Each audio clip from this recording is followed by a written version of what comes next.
nakomi boye naobota te eza cause ya tonton nakoma na zemi to nazalaki epa na yo nakoma na zemi na ndako na nga mokolo ndako nayeba te ke ozala na zemi taviola ngai eza mobali na yo etelisa ngai osalinga epona nini mama asundeko na te bosala na dina yo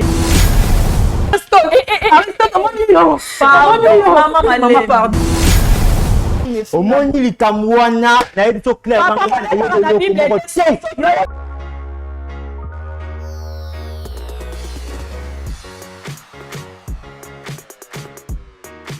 Shalom bana ya Angleterre mobimba, c'est papa Moïse prophète. Na yena sango ya malamu pona koyebisa bino ete le 17 novembre tozana convention na Tottenham pa ya pasteur John Ngela.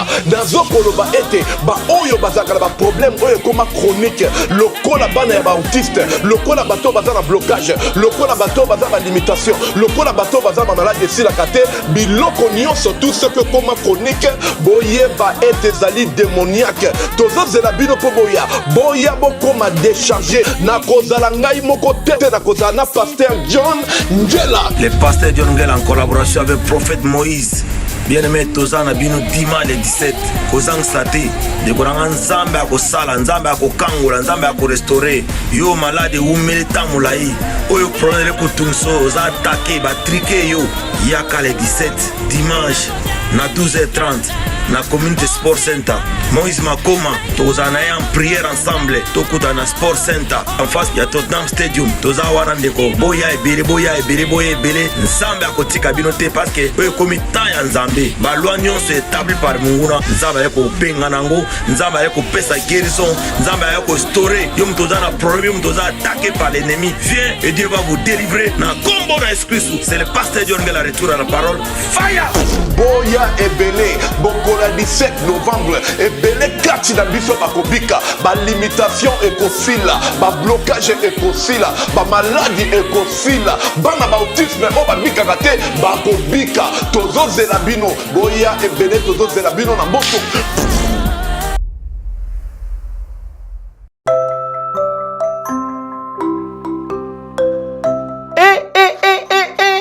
Mwana ya poto nyonso bana ya diaspora fini makambo ya kotindaka mbongo na bafamille po ete basombela biso balopango na nsima balia mbongo tolela na yango mama Clémence pe papa Jean-Pierre Kabamba basalela biso cité de la diaspora numéro 1 awa na RDC depuis 2019 na bongo mwana ya poto nyonso ya Canada ya France ya Belgique pe mokili mobimba na $3500 ya pamba oza na terrain ya 20/20 awa na cité de la diaspora au komikolo lopango ata soki $3500 eza ya kokoka te yaka na lombango po ete ezotekama pe ya crédit eza pe ya promotion sala na lombango benga biso na banimero oyo plus 181 75 66 46 76 plus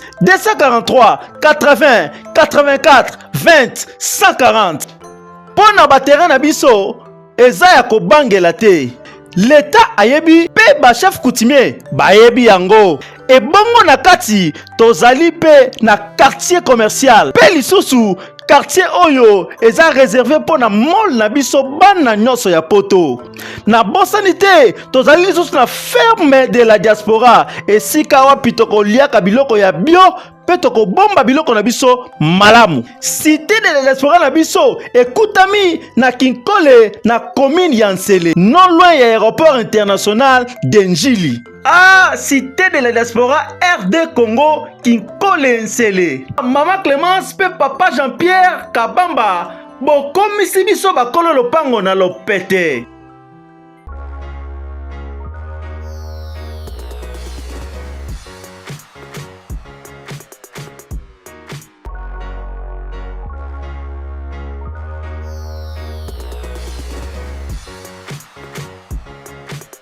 Bonjour, bonsoir, mesdames et messieurs, bienvenue à votre émission. Bravo Jésus, cette émission pour vous ressemble, émission d'écho. Et quand surtout, abonnez-vous massivement, aimez, partagez. Vous ne serez pas déçus. Tout le monde na quatre émissions na biso, na quatre chaîne na biso, Showbiz Télévision. Yesunda Zali numéro 1, et là est sponsor officiel de cette chaîne. Que Dieu vous bénisse vraiment abondamment. Bande connaît surtout beaucoup ta la biso, bisika et zoami bino, nzambalola aleka.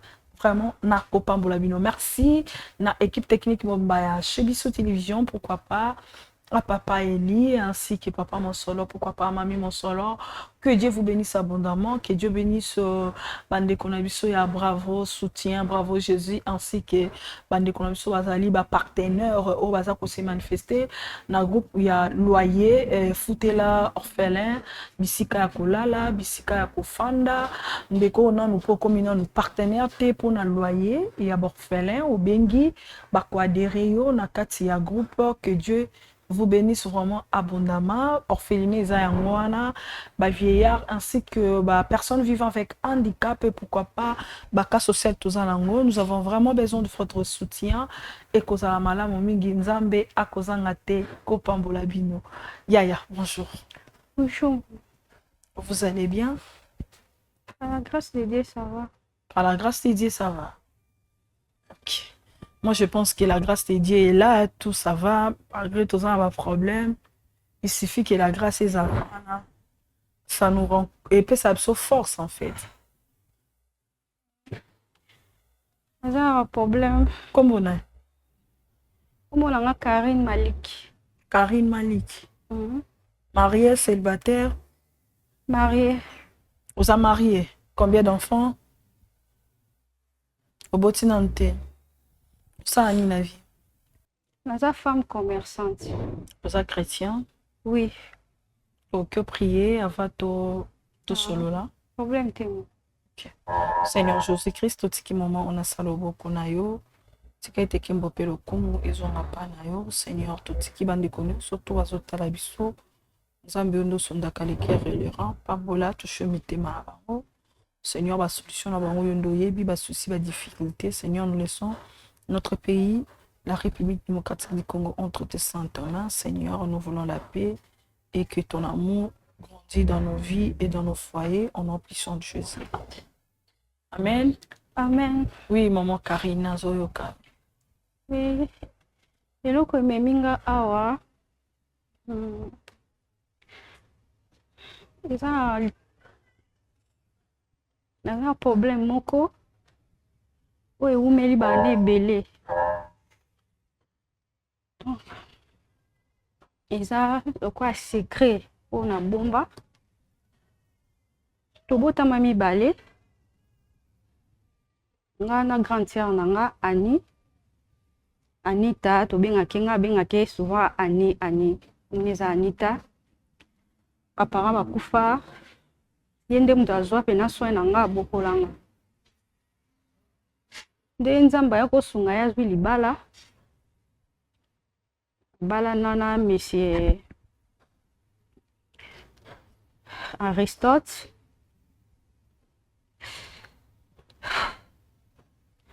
ming donc babala ni de grande sœur azwinga tovandi na bango esika moko alobaki penza kotikanga te na ke vanda soit pas maman leki maman kutu to ba tanta mwasi aboyaki vraiment Mes parents à cette époque bazalé ouais.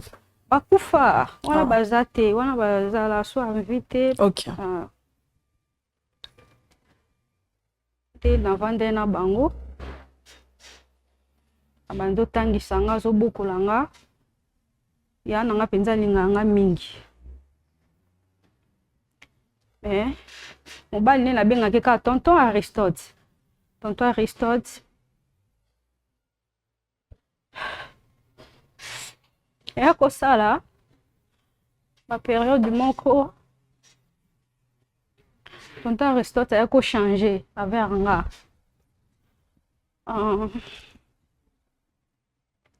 Akoma ko menacer nga. Makambo nyonso grande sœur yebi ateloro te. Grande sœur na yebite. Oui. Po ayebisanga soki ka omeka oyebisa grande sœur na yo na oboma yo na grande sœur so na oboma bino te na obengana bino botelengana ko pe bwana ba parent te na ozwa bino wana grande sœur déjà babote bana mibale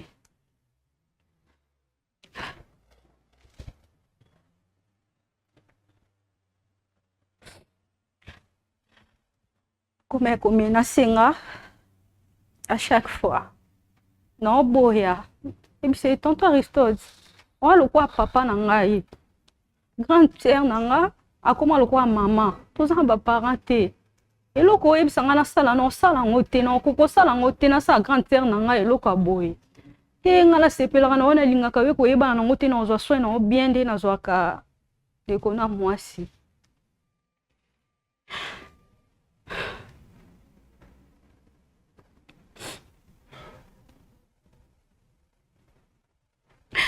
de mosusu akokotelanga na chambre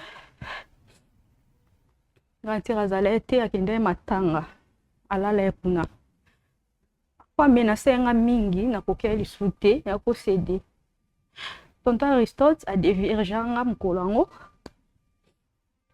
ekomaka donc oya omenasanga chaque fois nakokoma na zebi. Tu avais quel âge à cette époque? 15 ans. 15 ans. Waouh.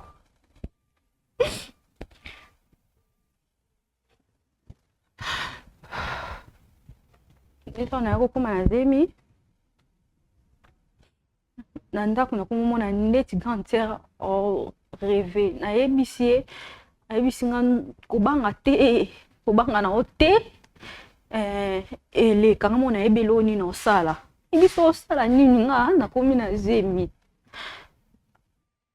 A dévierger un maman aux huitièmes. Non, tant à dévierger nga na l'uva qui na Zemi te après ya ki lisusu. Donc beaucoup mi bo meseni. Et comme habitude. Mais a comme est-ce que ça ndeti ba jemoko na oyeba te. Ndeti so pa bando tela nga eloko la mai. So pe na jipo bando yela so awuti musala e akoti supermarché aye na ba leka e aye na ba ji. Bon. Place wana. Pas sanando au bande ko yeba te, mais tu savais quand même que bo bando coucher na e. Oui. De temps à autre. Donc si je comprends bien, comme les bino rythme en fait. Okay. Après, de nako longwe pas grande sœur na kima ki okima. On a longwe pas grande sœur nako kende pa bakoko na biso. Et pa bakoko na biso nde nako kutana amina nga moko to yebana nga déjà. Ne la betela ke lisolo Zemi. Atuninga mobala ngo azala wapi na yebisi na oyeba su te po ndenge le kaka donc nandime pete ke ngoma na Zemi na age muke na zaki nango ya 15 ans de ayebisi ngai ngana yebi grande sœur na biso moko asolola bien ok tika we pala ye we expliquer ye ndako osunga yo. On a ebisi osunga nga ndenge ni obi tokende kaka yo yebisa e po sikoze mango ko bota nga ebisi bota ndeni o mobali azate akotika nge pa grande sœur wana expliquer grande sœur wana ebisi nga ça va yo lukaka mbongo on azaki pe la mbongo na nga o tonton Aristote abanda kabela nga ba mbongo.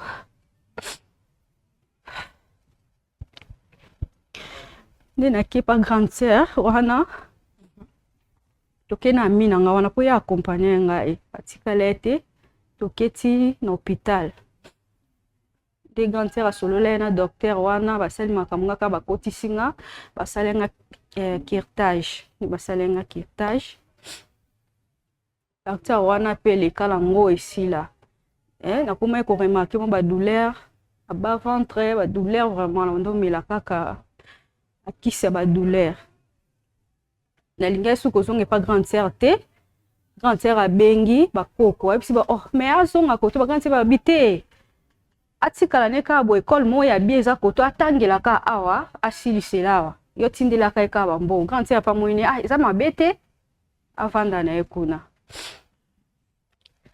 nde navanda nasisi mpe betide na ngai toka nayeba te eloko nasala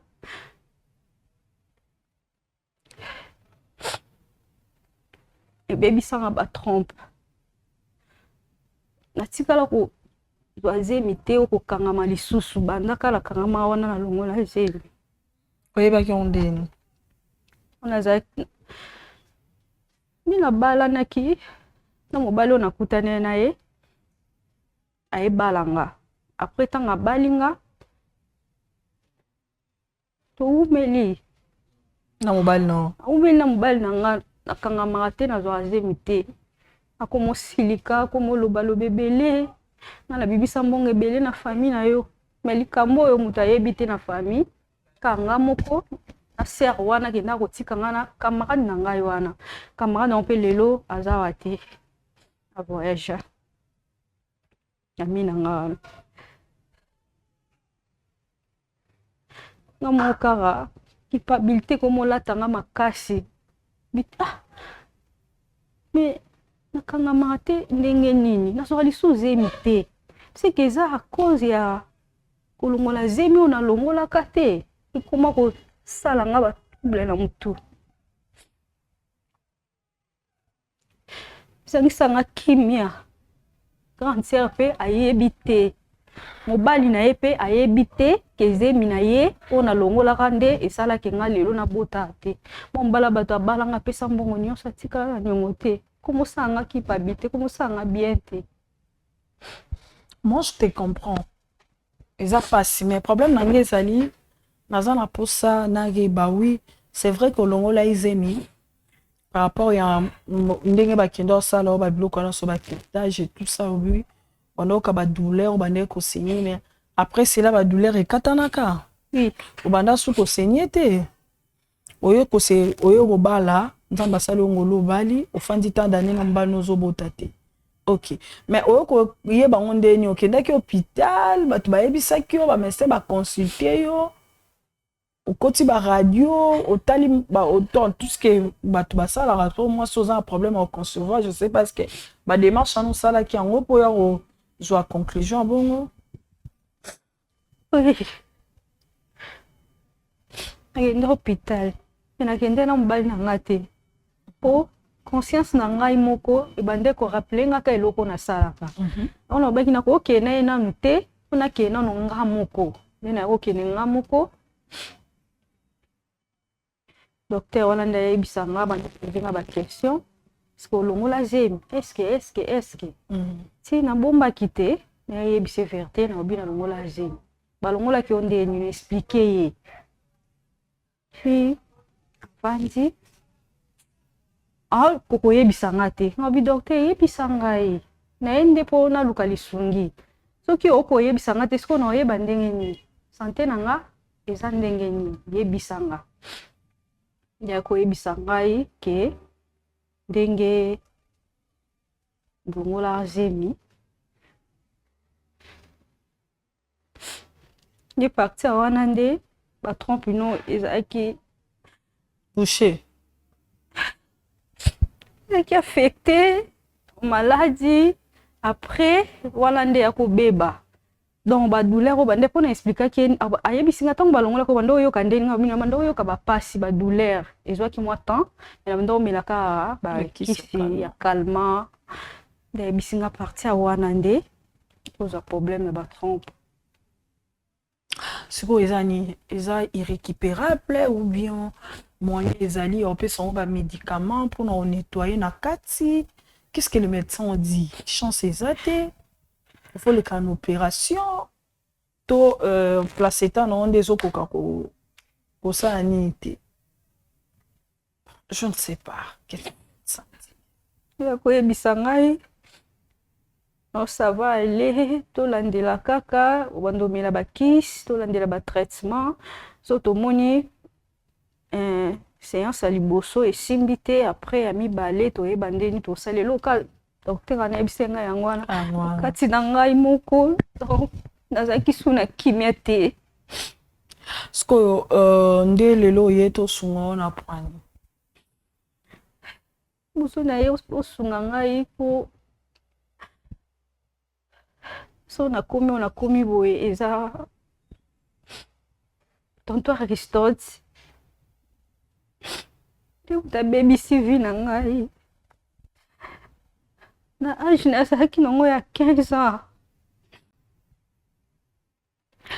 Innocente que tu étais, pourquoi au meka qui a ta sata côté bon ma ex écran pour la nuit. Et puis au côté il y a la décision que le molazim peut-être sur sa famille ben peut-être ba biso garder moi na sala bo ben toujours ba protéger.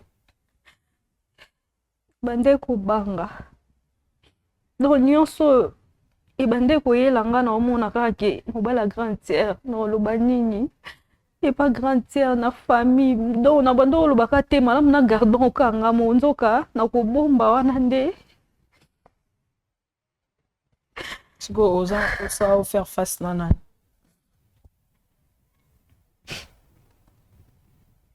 non bala grandir tonton Aristote asa so il est déjà yebi que azala na zemi nosko apé so solution. So nakomi o naza lelo eza ye. Ah d'accord. Eza ye. Dans ozong c'est les charges. Allô que la solution. OK, d'accord. Moi je pense qu'il faut garder calme na yo. Nabi que ça tragédie très difficile et koza na bota mais nga ya biso kenza même taper sa bana. Aïe aïe. Ba médecin ba koloba, ba médecin ba ko déclarer, ba médecin ba koloba, nga na ebiza ba témoignage belé ba si bazanga ba msuku ba kata ba tous les deux trompe. Mais ba bota wana ba témoignage a minene le ba benga ba maman pasa. Tu tapes sa bana ezala nzambe peut-être ilo kai bande ko retenir eza secret mukino yo bomba ki. Peut-être wana wa voir te confesser te, msezo senga soutien à ba prière. Na bateau peut bazar problème bailler pour chacun se libérer de son coin autre c'est chez nous. Merci beaucoup. Je pense que on va prendre une pause et puis on se retrouve après la pub. Merci.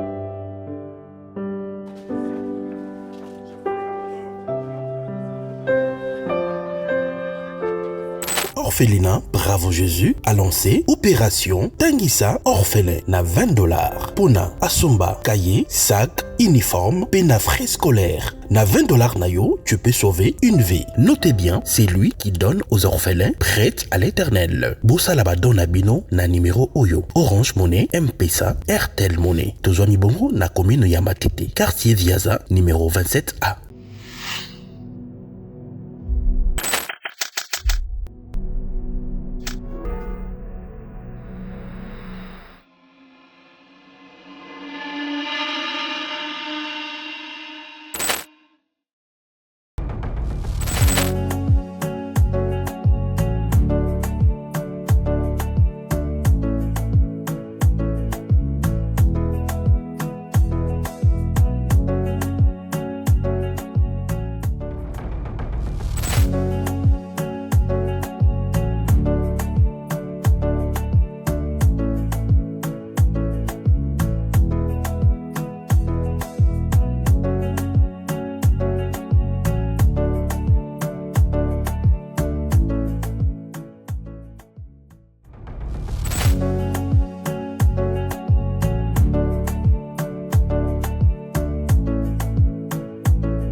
Voilà, merci beaucoup de retour sur ces plateaux. Orphelinat, bravo Josie, Tozali, na commune Yamatete, na quartier Viaza, avenue Viaza, numéro 27A, référence pour Matete Banounou, Tozawana, Tozana besoin à Bosenga ya Motonio surtout, ya moté en malam, Lolenge Nzamba Kopambola yo, Kozanga te ya kokanisa bana na biso. Maman Karine. Moi je pense que il faut ça dans les calmes. Parce que, au début, qu'ils ont marié, et puis, famille, on va nous bazali, comprendre de tels risques à regarder dans la télévision, réclamation, ils allaient bien, vérité, ils allaient bien, mais ils ont quelque part, toute vérité n'est pas bonne nature. Pourquoi? Parce qu'ils avaient la vérité, nous souhaitons et qu'on peut détruire. Mais ce n'est pas ce que nous souhaitons, ils ont la bonne. Et le retour que souhaiter ça que Nzamba a le rendez-vous ya awa après ça quand même solution et à faire comprendre peut-être mobile inébi que la belle famille est vraiment difficile mais ce qui madame a commis à Kota, moi je pense que comme c'est ta sœur bozana et papa moko je crois maman moko OK de telles vérités il faut que vous peut-être il pas cause à un petit plus peut-être comment résoudre cela mais non c'est les plus important. Maman je pense que au garder calme conseil na ko pesa au médicament na ko la sosiko ezara Jésus-Christ mais au sali malamu lokola oui ko ba bongo et vendre na mutema c'est une bonne chose bonne sœur paye va peut-être leur pardon peut-être ndenge ba concevoir en oui ça bien maman kota que toi bandeni toko solana. Bonjour madame. Vous allez bien? Oui, je vais bien. Ça va? Oui, ça va. En forme? OK. Vous retrouvez facilement? Oui. OK, prenez place. Oh. Yonde Anita. Oui, Ngande Anita. Ta sœur? Oui, c'est ma sœur. Ta sœur propre? Oui. Problème? Au lobby? Oh, il y a un problème. Tout n'a pas maman. Azali bosso. Problème nini ngo? Okumitsina ba télévision, ozolela. Problème nini? Maman, oyo pesa nanga mo poto olela. Problème nini ngo? Hein Karine?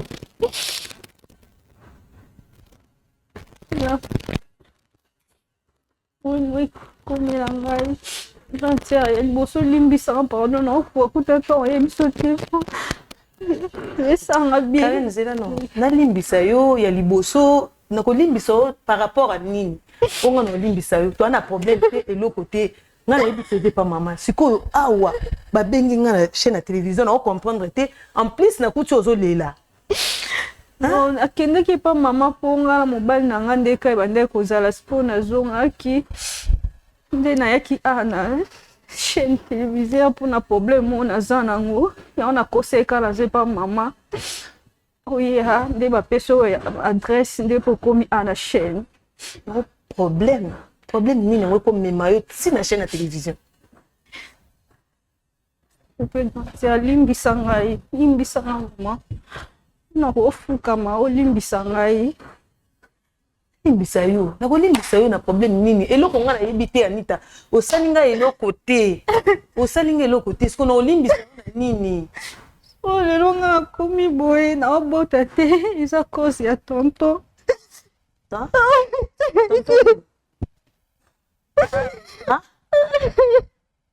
manote olo balikambo eza na nze siko tonton nini oyo soko zo bota te za pona ye tonton nini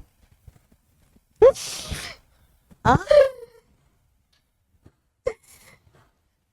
Yaya sois courage hein on soit courage au loba non comprendre on a ndekono Anita ta sœur Anita à comprendre quand même ni famille oyo za na Karine sois courage yebisanga te tonton nini asali oboyi tonton nini nakoma na jemi quand nazalaki pa na yo on a âge à 15 ans okoma na nini na zemi na ndako nanga oui okoma na zemi na ndako na nga mokolo ndako na yeba te ke ozala na zemi ta viola ngai eza mobali na yo quoi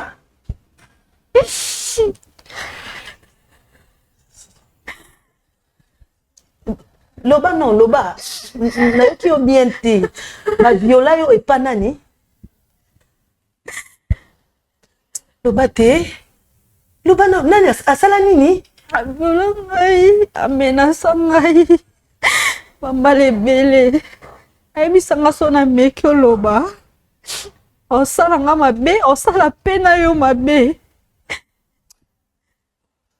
simana zaki zela nanu mama azoloba mobali na yo Aristote nde zela ye Aristote ya nani ya yo te yaya toto Aristote grand père navanda na mobali na nga na ndako mobali na nga auti mosala te 7h toza na mobali otika oyoka telefone toni teke oyo aza na makango leki oyo yanga moko ati loba no bien loba bien loba bien azoloba boye sika nga na interprété alobi boye ere azalaka mpa na yo okende oyo alongwaka na ndako no na age ya 15 ans oyo abimaka yo obenga ye bayebi soki bobenga bayebi soki azaka koko na bino oyo bobengaka mama bobengaka koko na mama ti nde sikoyo bisika kuna nde okima se retrouvaki azala na zemi ya Miss Aristote nde sikoyo akimaka mpona koboya koyebisa yo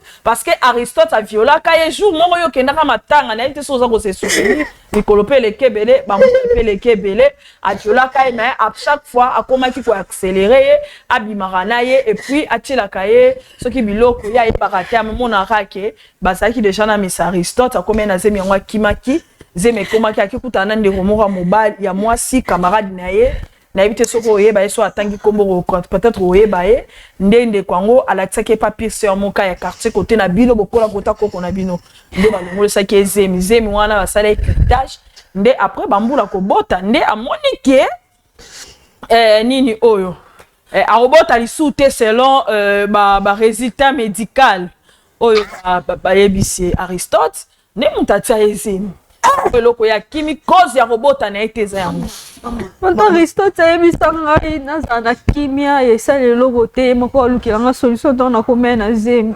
naovanda naomonaki erevese yo oyo oyeba yango na kimia na ndako poko osalinga boye eti elimbisa ngai osalinga boye mpona nini badaino mabe na ndako na nga nazaki na longoli epa mama mpo namoni mama azala bamoyen te navandi so epa na ngai eloko monaki ofuta ngai ya obima na mobali na ngai abimi na ye te yaya mama journaliste pardon mama etali yo te pardon mama etali yo te s'il vous plaît limbisa ngai eloko esalama ezali foti na ngai te okoma lokola mama na ngai baparent bakufa totikaka na koko tobenga mama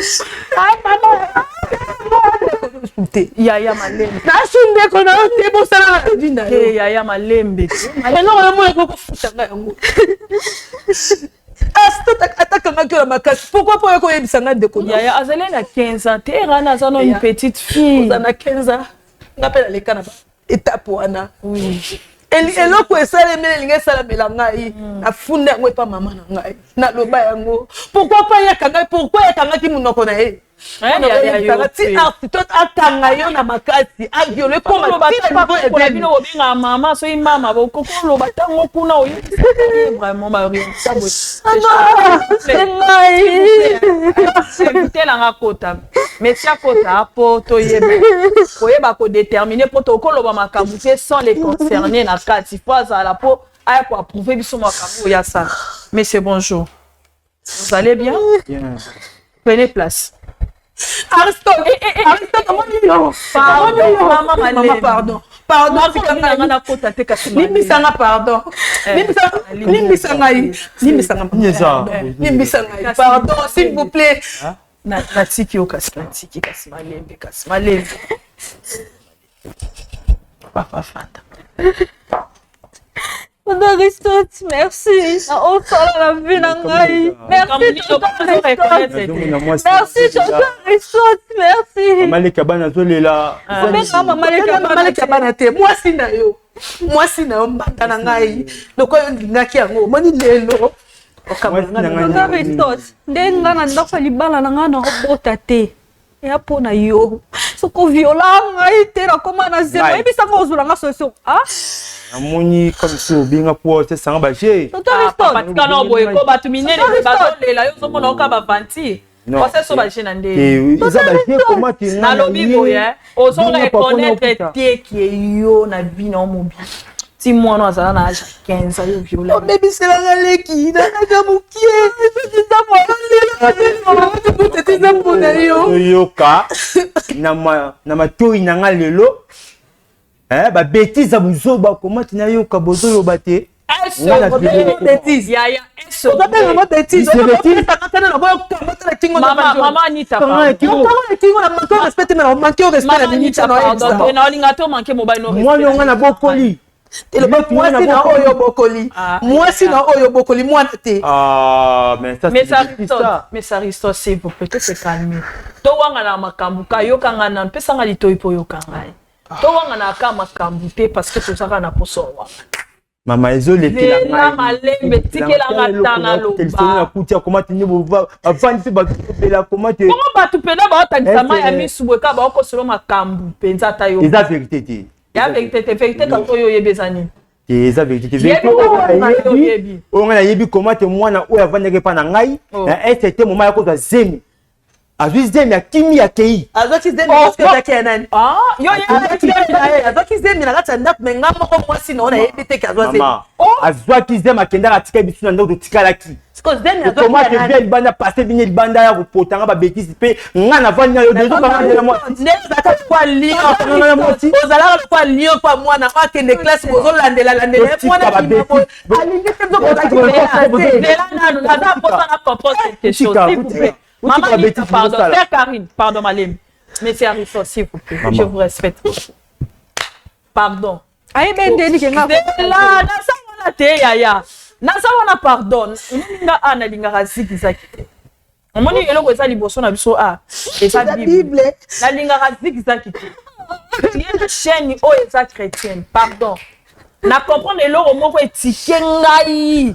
Ndeko na ya mwasi aye kutu awa mwana mama na ye mbala liboso ayo ake ndeko na ya mwasi akimaka ndako pasa kana ze yo yeba isema na ndenge mama journaliste wana nzo mona comme ici obandi liboma to zembesi loko zo tuna question na papa na sali oni merci omoni likamwana na yebi so clair na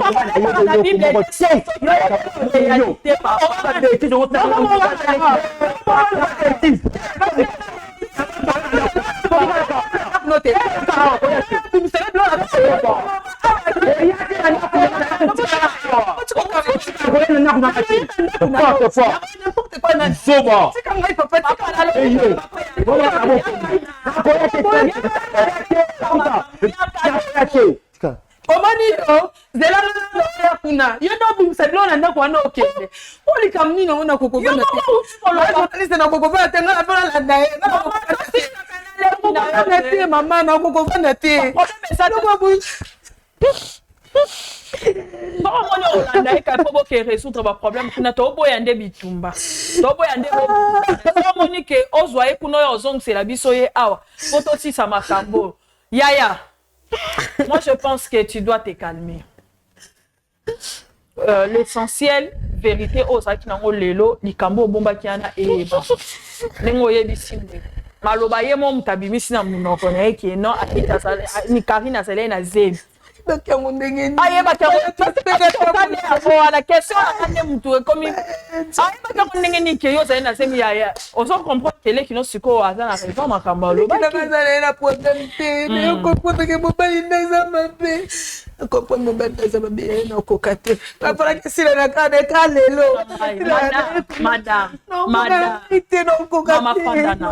Madame Anita Fanda.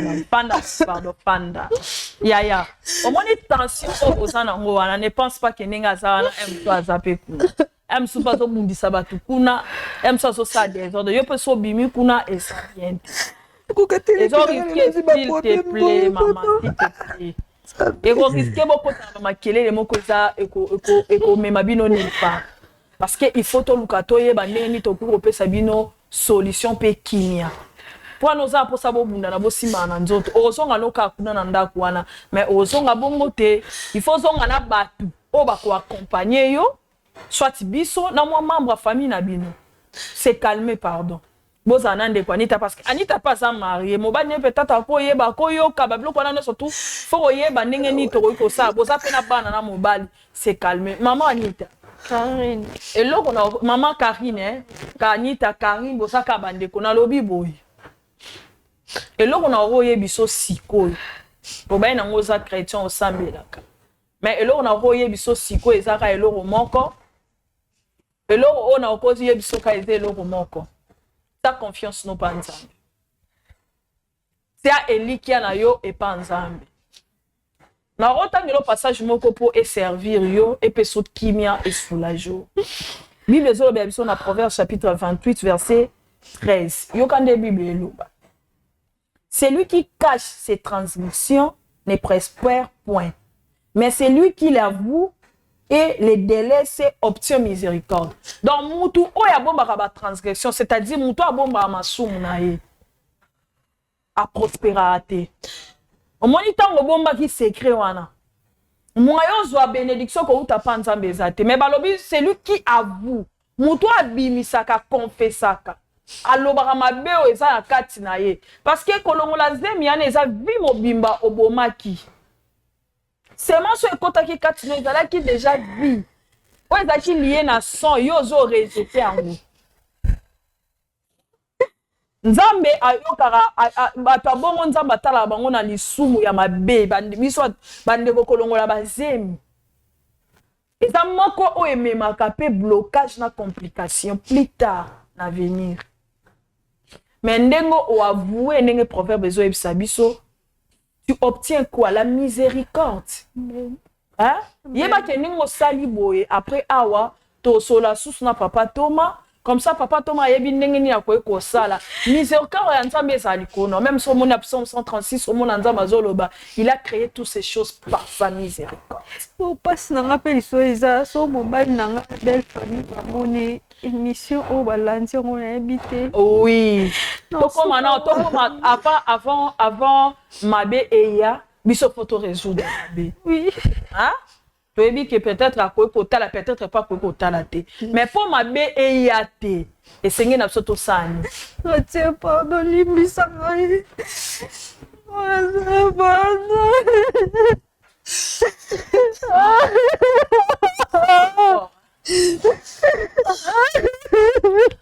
Là, vraiment, merci beaucoup. Je pense que Zambé a pas pour la binoto souka parce que pour les lampes et Sengato soit bon derrière la caméra qui était nous bénissons.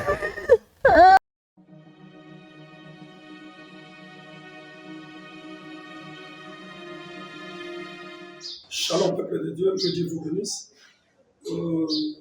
Zamba Pambalma de bonus surtout, premièrement, nous sommes avec les canisiers, il y a pour soutenir le saut dans 1000 fois, 2000 fois l'année. Il y a des sambles à sortir de 1000 pour la construction orphelinat. Et tu es là pour la discipline qui est orphelinat dans le saut, et c'est déjà ici, et tu comme peut dans la souka.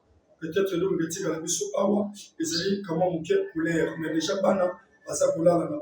Et c'est pourquoi tu as dit que rapport le Seigneur le ici. Et deuxième chose pour le Seigneur, pour soutenir le saut dans les planches, tout en bête pour pas la balade. Vous avez des projecteurs, vous avez des locomoteurs. Tout le monde là-bas dans la citation, je crois qu'on vous ouvre là-bas parce qu'il y a une émotion dans l'image.